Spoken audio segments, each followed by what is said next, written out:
Stalwart Dungeons, a very popular mod that showcases 3 different types of dungeons found throughout your nether and end dimensions of Minecraft, adding new structures, new enemies, new mini-bosses, and new loot. So without further ado, let's get into the showcase of Stalwart Dungeons.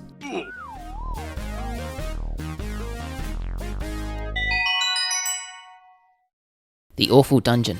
The name kinda speaks for itself as a dark, dangerous and mysterious place holding disfigured mobs and the new mini-boss, the Awful Ghast. You may come across this place whilst travelling through the soul sand valleys or the warped forests. This is quite a hidden dungeon made of brick called soul bricks and soul magma bricks, but once you're inside, you may regret entering if you're not prepared. You'll find mobs like the incomplete withers, where wither skeletons have become disfigured after spending the majority of their life on soul sand, giving them new powers and an extra head. You can also find reinforced blazes, whose body has fused with basalt to create them heavy armor plating, which furthers their protection, but costing them their mobility speed. And of course, the Awful Ghast, a terrifying new mini-boss that was experimented on and now has multiple heads all over its body. So why would you even bother going into this dungeon if it is literally just doom and gloom? Well, like dungeons in other mods, and vanilla Minecraft, you can find lots of treasure and a new valuable material called tungsten. So let's take a further look in detail on what you can really find in this horrifying place. The Incomplete Wither, the upgraded and more disfigured version of the Wither that you can only find in the Awful Dungeon. These creepy looking guys are hostile, in case you couldn't tell, and they're equipped with tungsten axes, dealing high damage to you if you are hit. These guys will basically one-hit you if you're not wearing any armor pieces. Keep your head on a swivel, as they can come at you from any direction, and their spawners are everywhere. If you do want to kill one, then they will drop the usual bones and coal, but they will have a chance to drop their tungsten axe, as well as an increased chance of dropping a wither skeleton skull. The Reinforced Blaze, another upgraded version of a vanilla Minecraft mob, but this time it has extra armor and damage. These fiery guys can be identified with their ash coloured armor plating, flying around the awful dungeons of the nether. They do have some weaknesses that can be exposed. The first and most obvious is that they are slower than the original Blaze, meaning you can outrun them quite easily. Another thing is that they will not fire fireballs at you, they will just hunt you and attempt to melee you, but when they do get an attack off, it does pack a punch and will take half your health away if you're not careful, or prepared. If one does die, it can drop some blaze rods as well as a new item called Blaze Armor Scraps.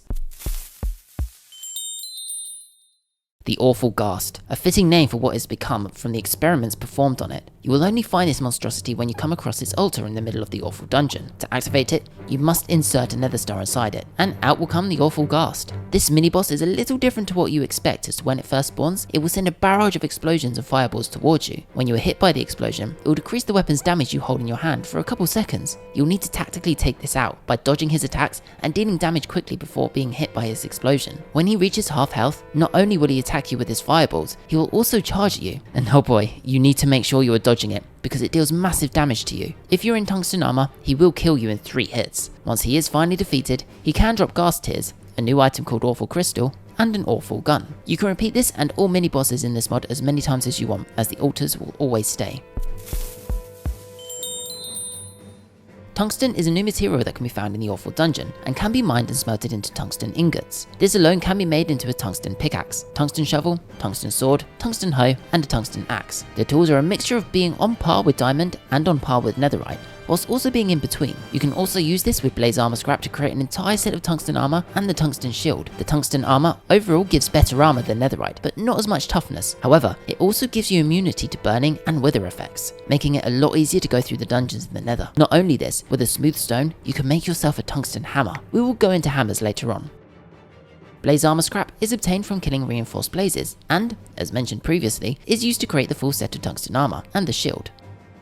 Awful Crystals are gained from killing the Awful Ghast, and these excellent new materials can be used to create the Awful Dagger. This quick weapon can deal 6 attack damage, as well as clear all effects of the enemy you are fighting. So, if you're fighting a witch, and it heals themselves with a regeneration potion, this dagger will prevent the regeneration from working. The Awful Gun can be obtained from killing the Awful Ghast. This ranged weapon can be used to shoot enemies, and in doing so, fires an Awful Ghast fireball that will do the same effect as if the Awful Ghast spat it at you, rendering their held weapon pretty useless. The Keeping Castle, a dangerous structure hidden within the depths of the Nether Wastes and Crimson Forests, with strange but familiar walkways and doors with mysterious hieroglyphics. Now, you'll need to be extra careful when venturing through this dungeon, as you will need to ensure that you are well protected and aware that you may be consumed by spores. You may notice some strange particles coming from the walls of the walkways when traversing through the Keeping Castle. Staying close to these spore vaporizers too long will encase you in a shell of spores, making you freeze on the spot, and the only way to get out is to cut your way out. Whilst that's going on, the Gibby statues will also come to life and turn into Giddy Blazes and also start attacking you. Now, you may be wondering, how on earth do I even survive this? Well, watered armor can be created and worn to cancel the effects of the spores, giving you a fighting chance against Giddy Blazes that spawn throughout. Once you make your way through the different puzzles and find loot hidden behind the hieroglyphic doors, then you will come across the Nether Keeper, the mini boss that haunts this infectious place. This is another mini boss that you need to be ready for. Let's get into further detail about what you can actually find in this place. The Giddy Blaze, another new type of blaze that you will only come across when entering the Keeping Castle. This will spawn in either spawners or by just igniting from Gibby statues when you get close to them. Now, they are kind of the opposite of reinforced blazes because they are much quicker at charging at you, but they are also a lot easier to kill due to them not having so much armor. If you manage to kill them, they can drop blaze rods and nether bricks, although you may not be the one to kill them. As mentioned previously, you will get encased in spores if you stay too close to the spore vaporizers for too long. Well, that goes for any other mob as well. Giddy Blazes can be encased in spores if they are exposed to them, giving you a good chance to escape or opportunity to kill them. The Nether Keeper, a fitting name for a mini-boss found deep within the Keeping Castle. This guy is no joke and will annihilate you if you're not properly prepared or not sure how to fight it. It can be summoned at its altar using a nether star, like the awful Ghast. When it first spawns, it will start attacking you by a melee attack, but that's not all. Being too close to the Nether Keeper will infect you with spores, making it a lot harder, so stick with a ranged weapon. When it reaches half health, it will summon its minions, Giddy Blazes, and will continue spawning them every so often, so you want to focus on the Nether Keeper. Once it has been successfully defeated, it can drop Ancient Fire. Spore bottles can be created when you use a glass bottle and interact with it in a place with spores. This can be a bit fiddly and risky, but it is possible. These can be used to throw at enemies to encase them in spores, slowly killing them and keeping them in place. You can also use 8 of them with a nether brick to create a spore vaporizer, if you wanted one for yourself. Ancient Fire is obtained from the Nether Keeper, as explained earlier, and this can be used in your main hand to smelt an item that is in your offhand. So, if you're holding raw iron ore in your offhand, for example, it will smelt it into an iron ingot. Alternatively, you can use this in crafting to create an igniter, with soul bricks, the nether hammer, with nether bricks and a stone hammer, or a transient block, with nether bricks. The nether hammer is a type of hammer that is extremely useful when mining. This can be crafted with a stone hammer, nether bricks, and ancient fire. Mining this will smelt any ore that it comes into contact with, saving you the hassle of waiting for it to be smelted back at home. It will also light any mob on fire that is struck with it, so you can also gain cooked meat from animals this way. Watered armor was touched on briefly earlier, but what does it actually do, and how can you craft it? Well, to craft it, all you will need is a smithing table, bottle of spores, and tungsten armor. Simply place the tungsten armor piece and the bottle of spores inside the smithing table, and voila! You have yourself watered armor. This is a great piece of kit and it completely immunizes you from the spore effect and the wither effect, making traversing and fighting your way through the Keeping Castle a hell of a lot easier. The End Dungeon, the final dungeon added with this mod, and a more peculiar one at that. Now, by the name, you can guess that this dungeon is only found in the end, floating in the void. You'll need to find your way in by either breaking in or building a tower over it to access it from the top. Inside, you'll find a couple of new entities called Propulk, a morphed flying version of the Shulker, as well as the new boss known as the Shelterer. You may also find a new rare ore called Corundum. Getting into the dungeon is easy enough, but staying in there is another story, with the attacks from the Shelterer and the Propulks sending you sky high and then slamming yourself back to the ground when the effect of levitation runs out. Unlike the other dungeons, this one has some apparatus to help you traverse this tower by allowing you to jump on thrusters, which bounces you upwards and gives you enough levitation to jump on the pillars with cannons on them. Cannons are also a great weapon within this dungeon and help you with destroying the annoying Propulks and the Shelterer. Let's delve deeper into what the dungeon has to offer.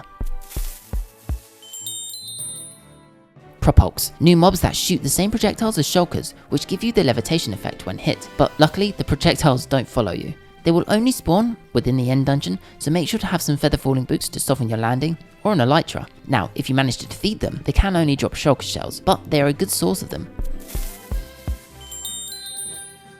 The Shelterer, a new take on a mini-boss introduced with this mod, but you can't actually deal damage to it with your sword. Well, for the first half of the fight anyway. You'll need to enter the center pillar and use a nether star on the shelterer's altar to spawn it. Dotted around the center pillar, you'll be able to find shulker cannons. Using these, we'll be able to blow up the shelter's shields, allowing you to get to its core. Be warned that the cannons do have health, so if the propulks do enough damage to it, it will break, but you can pick it back up and place it down again. Another note is that you will need to bring your own TNT to use it as ammo, otherwise it won't shoot. You can also use TNT on the obsidian strikers, which will allow you to input the TNT and send it 9 blocks upwards. Once enough damage is done to its shield, the shelterer will be exposed and you can then start killing it with your equipment. Every hit it does to you will deal damage as well as levitate you, so try to stay under cover whilst killing it. Once you manage to kill it, it can drop void crystals.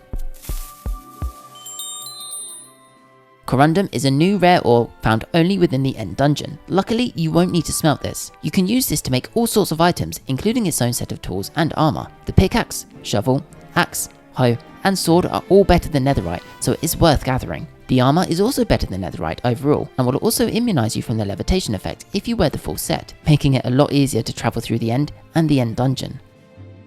Void crystals are obtained from killing the shelterer and can be used in a range of recipes to create brilliant items. They can be used with purple bricks to create 2 teleporters, they are used with corundum to create corundum armor, and it can be used with an ender pearl to create a teleporter core.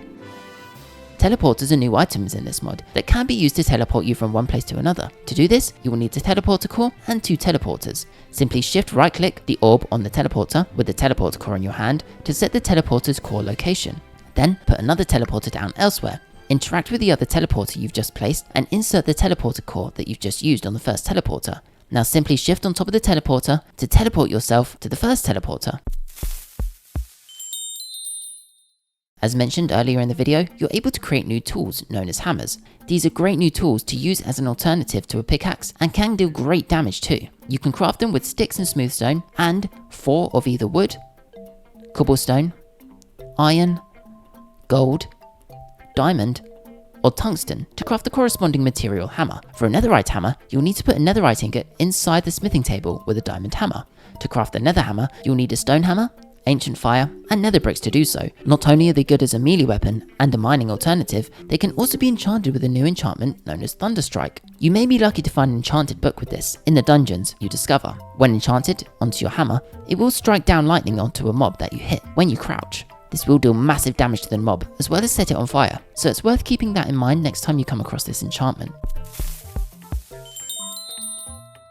There are a ton of new decorative blocks that you can find throughout these new dungeons, both from the nether dungeons and the end dungeon. You can create a whole new wide range of soul blocks with soul bricks and tiles, igniters that will set you on fire when stepped on, pushers that will move mobs and items along it, letting you create some sort of conveyor, transient blocks that will allow you to move through them when interacted with or with a redstone signal, nether bricks and soul sand blocks with stairs and slabs, nether brick and netherrack blocks with stairs and slabs, purple bricks and their corresponding blocks like stairs, slabs and walls, purple and endstone bricks with their slabs and stairs, and finally cracked and chiseled endstone bricks. This is a great little addition to the end and the nether in my opinion, as it gives more life to these biomes which don't really have much inside them. It gives you extra things to prepare for, and the mobs also provide you with things to help you prepare for other dungeons, which I really like. Make sure to check this mod out below, and the mod creators' other mods, because I have also showcased their other mods like Sons of Sins and Seeds. Anyway, do drop a like, leave a comment, and subscribe for more showcases coming soon. Take care, and I'll catch you all in the next one.